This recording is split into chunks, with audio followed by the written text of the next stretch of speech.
প্রিয় ছাত্রছাত্রীরা, আজকে আমি তোমাদেরকে এই ভিডিওর মাধ্যমে ক্লাস 9-এর ফিজিক্যাল সায়েন্সের থার্ড সামেটিভের জন্য 3 নম্বর স্কুলে যে সমস্ত প্রশ্নগুলো আছে পেজ নম্বর 295-তে, সেখানে যে এমসিকিউ এবং এক্সপেরিয়েন্সের প্রশ্ন অর্থাৎ গ্রুপ এ এবং বি এর মধ্যে যে সমস্ত প্রশ্নগুলো আছে সমস্ত প্রশ্নের উত্তর আমরা আলোচনা করবো আজকে এই ভিডিওর মাধ্যমে। তো ভিডিওটা শুরু থেকে শেষ অবধি অবশ্যই তোমরা দেখবে এবং তোমরা যদি চ্যানেল নতুন হতে অবশ্যই চ্যানেলটাকে সাবস্ক্রাইব করে রাখবে পরবর্তী স্কুলের প্রশ্ন উত্তরগুলো পাওয়ার জন্য। এবং এর আগে যে স্কুলগুলো ছিল সেই স্কুলগুলোর প্রশ্ন উত্তর পেতে আমাদের চ্যানেলটাকে সাবস্ক্রাইব করে রাখবে। সেখানে প্লেলিস্ট আছে, প্লেলিস্টে সেই প্রশ্ন উত্তরগুলো পেয়ে যাবে। তো আজকে দেখো আমাদের যে 3 নম্বর স্কুল আছে সেই 3 নম্বর স্কুলে যে সমস্ত আমাদের প্রশ্নগুলো দেওয়া হয়েছে এমসিকিউ এমসিকিউ টাইপসের প্রশ্ন, সেগুলো আমরা আলোচনা করব। দেখো 3 নম্বর স্কুলে গ্রুপ এ এর মধ্যে তো 13টা এমসিকিউ টাইপ প্রশ্ন দেওয়া হয়েছে। তার এখানে একের দাগে বলা আছে সঠিক উত্তরটি নির্বাচন করে লেখো। প্রথম প্রশ্ন, আন্তর্জাতিক bureau of weights and measures এ রক্ষিত 1 কেজি ভরের 1 কেজি ভরের নিরেট চোঙ নির্মিত হয় কী দ্বারা? তো এখানে তোমাদের অপশান ডি হবে সঠিক উত্তর। এরপরে প্রশ্ন, 2 কেজি ভরের ওপর ক্রিয়া করে 1 মিটার পার সেকেন্ড স্কোয়ার ত্বরণ উৎপন্ন করতে যে বলের প্রয়োজন তা হলো কি 2 নিউটন। এর পরের প্রশ্ন বলা হয়েছে, যে ধর্মের জন্য প্রবাহী তার পাশাপাশি অবস্থিত দুটি স্তরের আপেক্ষিক গতির বিরুদ্ধে বাধা সৃষ্টি করে তাকে বলা হয় সান্দ্রতা। এর পরে প্রশ্ন আছে, এসআইতে গতিশক্তির একক হলো এসআইতে গতিশক্তির একক হলো কি? এসআইতে গতিশক্তির একক হলো জুল। এর পরের প্রশ্ন, জলের আপেক্ষিক তাপের মান হলো এটা হবে অপশান এ। এর পরের প্রশ্ন দেওয়া হচ্ছে, দেখো, যে কম্পাঙ্কের তরঙ্গটি আমাদের কাছে শ্রুতিগ্রাহ্য নয় তা হলো, তো এখানে হবে অপশান ডি। এর পরের প্রশ্ন এখানে দেওয়া হয়েছে, কোনো মৌলের পরমাণুর ইলেকট্রন বিন্যাসে সবচেয়ে বাইরের কক্ষের ঠিক আগের কক্ষে সর্বাধিক ইলেকট্রন সংখ্যা হলো কত? 8টি হবে, সেটি পূর্ণ হওয়ার পরেই সেখানে যাবে।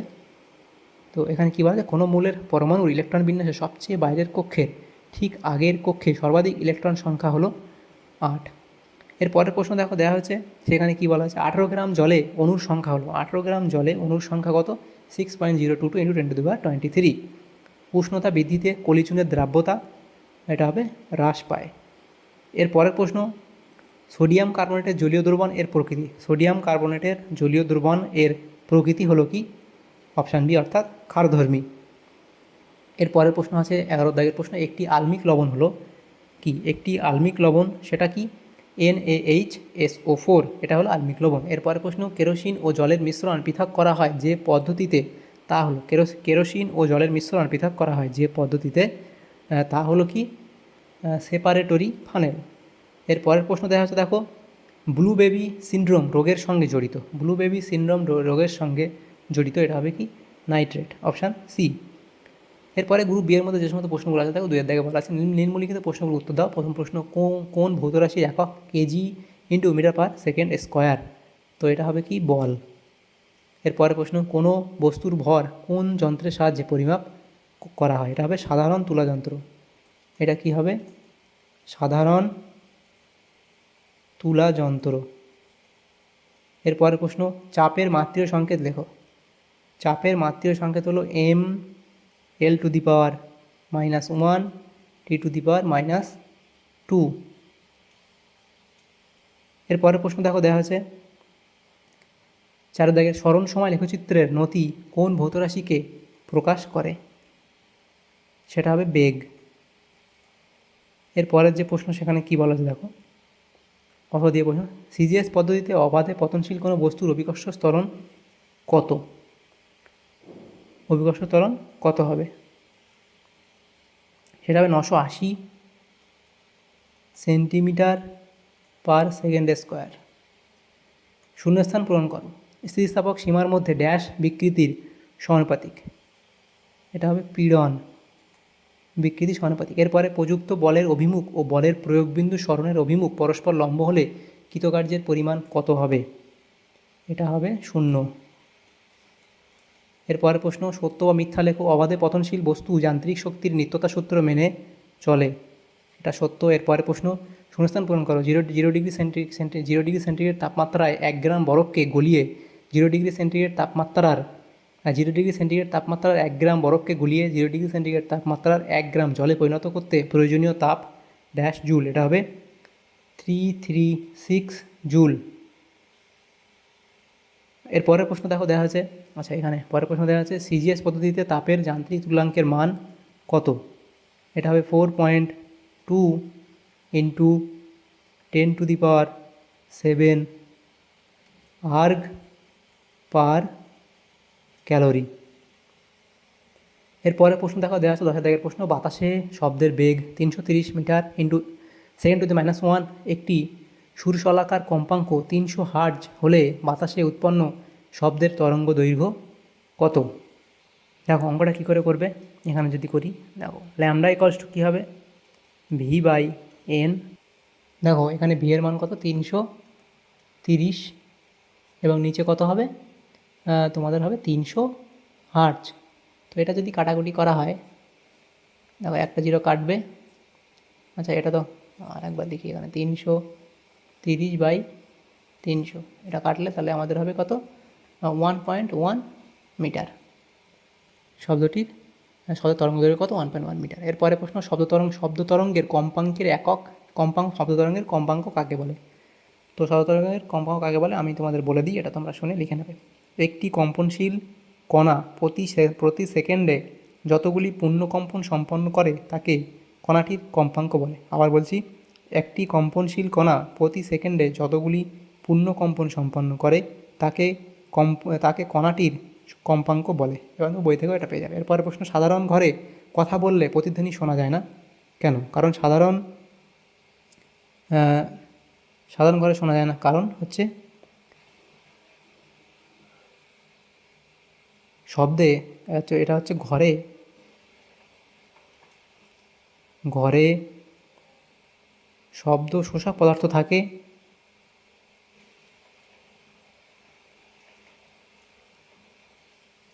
এবং অনেক ক্ষেত্রে কি হয় যে ঘরের যে দৈর্ঘ্য সেটা মিনিমাম যে দৈর্ঘ্য হওয়া দরকার প্রতিধ্বনি পাওয়ার জন্য তার থেকে যদি ঘরের ঘরের যে দৈর্ঘ্য কম হয় তাহলে আমরা সেখানে সেই প্রতিধ্বনি শুনতে আমরা পাবো না সাধারণ ঘরে।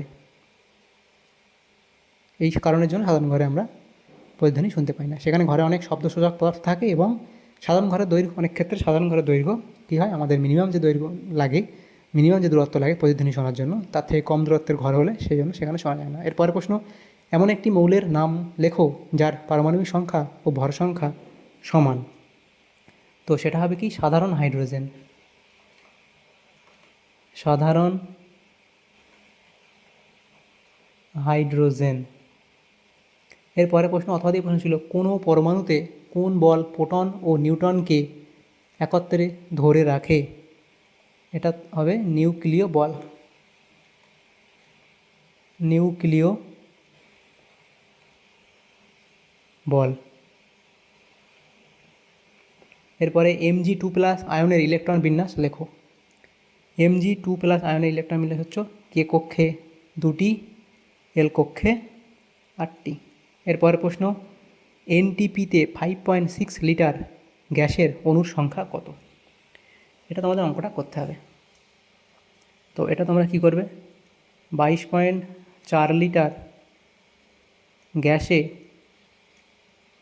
অণুর সংখ্যা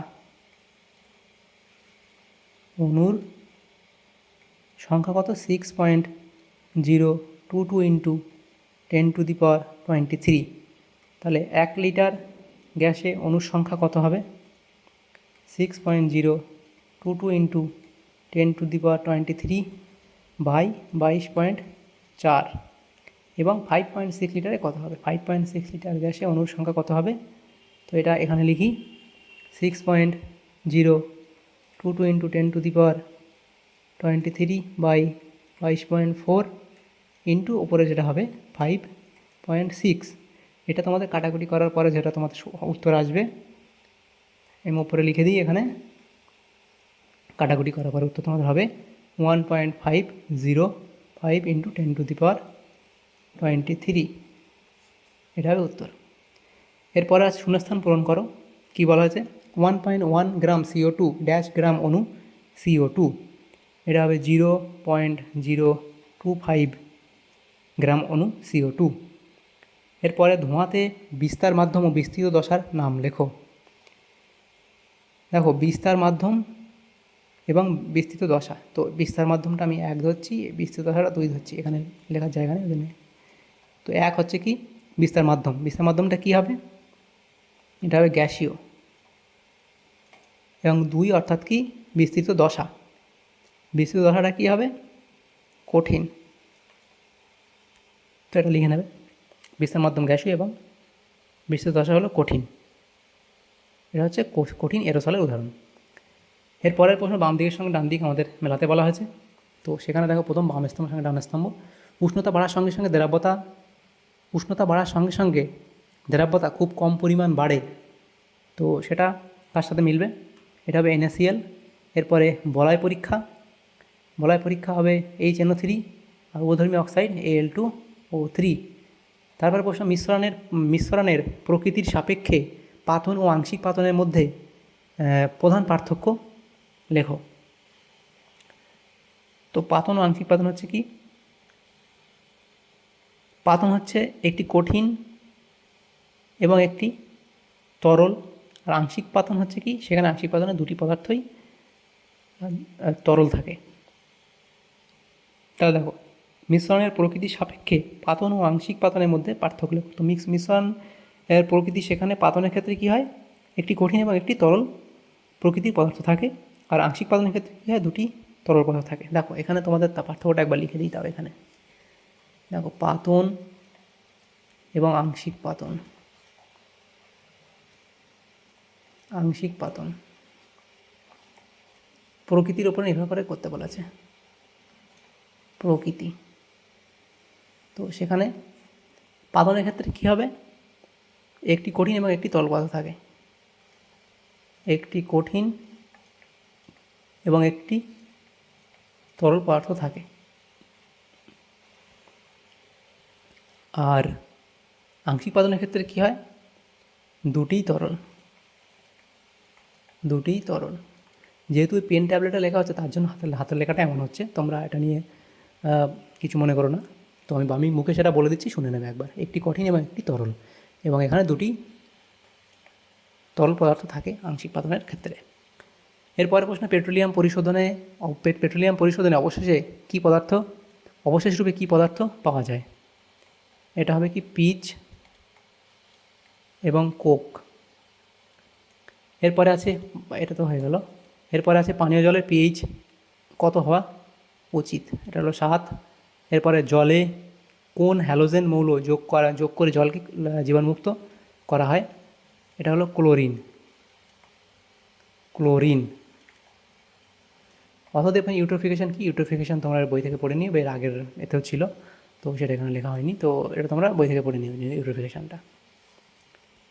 তো আমি তোমাদের ইউট্রোফিকেশনটা কি একবার বলে দিই তোমাদেরকে। তো লিখবে, জলের মধ্যে অতিরিক্ত সারের উপস্থিতিতে জলজ উদ্ভিদের দ্রুত বৃদ্ধির ঘটনাকে ইউট্রোফিকেশন বলে। তো আমাদের আজকে গ্রুপ A এবং B এর মধ্যে যে সমস্ত প্রশ্নগুলো ছিল, সেগুলো আমরা আলোচনা করলাম আজকে এই ভিডিওর মাধ্যমে আমাদের 3 নম্বর স্কুলে ক্লাস 9-এর ভৌতবিজ্ঞান। তো তোমার যদি সামান্যতম উপকার এসে থাকে, ভিডিওটা অবশ্যই লাইক করবে এবং বেশি বন্ধুদের সাথে শেয়ার করবে, এবং তোমার চ্যানেলে যদি নতুন থাকে অবশ্যই চ্যানেলকে সাবস্ক্রাইব করে রাখবে পরবর্তী স্কুলের প্রশ্ন উত্তরগুলো পাওয়ার জন্য। Thanks for watching.